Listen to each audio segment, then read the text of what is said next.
യാതൊരു വസ്തുതയുമില്ലാത്ത, അടിസ്ഥാനപരമായി ഒരു തെളിവുമില്ലാത്തൊരു കാര്യം എന്റെ പേരിൽ എഴുതിക്കൊടുക്കുക പോലും ചെയ്യാതെ അദ്ദേഹം ഇവിടെ ഉന്നയിച്ചത് രേഖകളിൽ ഉണ്ടാകരുത് എന്നാണ് എനിക്ക് ആദ്യമായി പറയാനുള്ളത്. സർ, ഒരു കാര്യം കൂടി പറയാം. ഇവിടെ കുറച്ചു കാലമായി മലപ്പുറം ജില്ല ഇതിലേക്ക് പോരുത്. നിങ്ങൾ ഇതിലേക്ക് വരൂ. അല്ല, അങ്ങനെ പറ്റില്ല. നിങ്ങൾക്കെതിരെ ഉന്നയിച്ച ആരോപണം തീർന്നു. കൊടുവള്ളിയെ പറ്റി പറയാൻ കഴിഞ്ഞില്ല. എനിക്ക് അങ്ങനെ വിട്ടു പോകാൻ പറ്റില്ല. പറ പെട്ടെന്ന്. മലപ്പുറം ജില്ലയിലെ ഒരു കമ്മ്യൂണിറ്റിക്കെതിരെ ചെയ്യുന്ന പോലെ കൊടുവള്ളിയിലും ഒരു കമ്മ്യൂണിറ്റി കള്ളക്കടത്തുകാരാണെന്ന് പറയുന്ന അദ്ദേഹം ഉന്നയിച്ച പേരുകൾ മുഴുവൻ ഒരു കമ്മ്യൂണിറ്റിയെ അപകീർത്തിപ്പെടുത്തുന്നതിന് വേണ്ടി ചെയ്യാം. സർ, ആ രീതിയിലേക്ക് പോകണ്ട ശ്രീ മുനീർ, ആ രീതിയിലേക്ക് പോകണ്ട. ഒരു കമ്മ്യൂണലായി കൊണ്ടുപോകണ്ട പ്ലീസ്. ശരിയല്ല. അബുലൈസ്, അതിനുശേഷം പറയാം.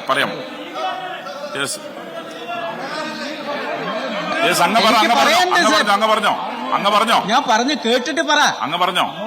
സർ, അവിടെ PTA റഹീം സാഹിബ് ഉണ്ടല്ലോ. PTA റഹീം സാഹിബിനെ അറിയില്ലേ ഈ അബുലൈസിനെ? ഇതാ അദ്ദേഹത്തിന്റെ പേരിൽ കേസെടുത്തു. ഇതേപോലെ കള്ളക്കേസുകൾ എടുത്തു.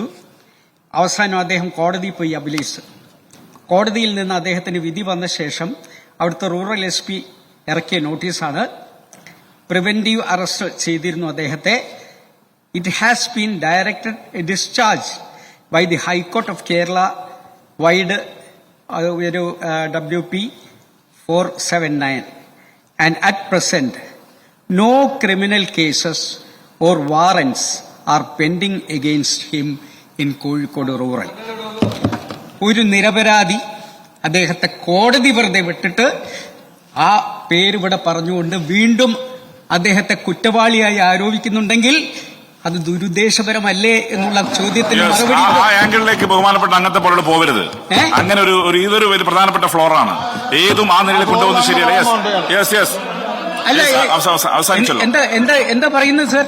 എന്താ പറയുന്നത്? കൊണ്ടുപോകാൻ ശ്രമിക്കണ്ട പ്ലീസ്. അത് അവസാനിപ്പിക്കണം. എനിക്കത് എന്തും പറയാം സർ. സർ, എന്റെ പിതാവ് പറഞ്ഞിട്ടുണ്ട്, ഞങ്ങളൊന്നും കള്ളക്കടത്ത് നടത്തുന്നവരല്ല, നേരെ കടത്തുന്നവരാണ്. എനിക്ക് അത് തന്നെയാണ് മിസ്റ്റർ ജോയിയോടും പറയുന്നത്. അതുകൊണ്ട് എന്റെ ലൈഫ് സർ, ഞാൻ ബിസ്ക്കറ്റ് കടത്തിയിട്ടുണ്ട്, ഞാൻ കഴിച്ചിട്ടുണ്ട്. അത് മേരി ബിസ്ക്കറ്റാന്ന് മാത്രമേ ഉള്ളൂ. അതുകൊണ്ട് ഇതുപോലെയുള്ള അപരാധങ്ങൾ പറയുന്നതിന് മുമ്പ് ഇതാരെപ്പറ്റിയാണ് പറയുന്നതെന്നും പാവപ്പെട്ട കുറെ ആളുകൾ അവിടെ പോയി ജോലി കിട്ടാതെ വരുമ്പം അവർക്ക് താമസിക്കാനുള്ള സൗകര്യം ഞാൻ ചെയ്തു കൊടുക്കണമെന്ന് പറഞ്ഞാൽ അവർക്ക് ജോലി കിട്ടുന്നുണ്ട്. അതിൽ സഖാക്കളുണ്ട്, അതിൽ എല്ലാവരും ഉണ്ട്. സർ, അത് രജിസ്റ്റർ ചെയ്ത് വെച്ചിട്ടുണ്ട്. രജിസ്റ്റർ ചെയ്തിട്ട് കാരിയറ വിടുന്ന ലോകത്തിലെ ആദ്യത്തെ MLA ഞാനായിരിക്കും. പേര് രജിസ്റ്റർ ചെയ്തിട്ട് അവര് അപ്പൊ ഈ കാര്യങ്ങൾ പറയുന്നതിന് മുമ്പ് വസ്തുനിഷ്ഠമായി അത് എന്ത് അടിസ്ഥാനത്തിലാണെന്ന് ഇവരുടെ പേരിൽ ഒന്നും ഒരു FIR-ഉം പോലീസ് കേസും ഇല്ല സർ.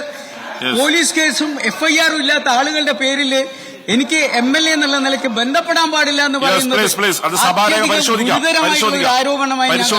ശ്രീ കടകംപള്ളി സുരേന്ദ്രൻ,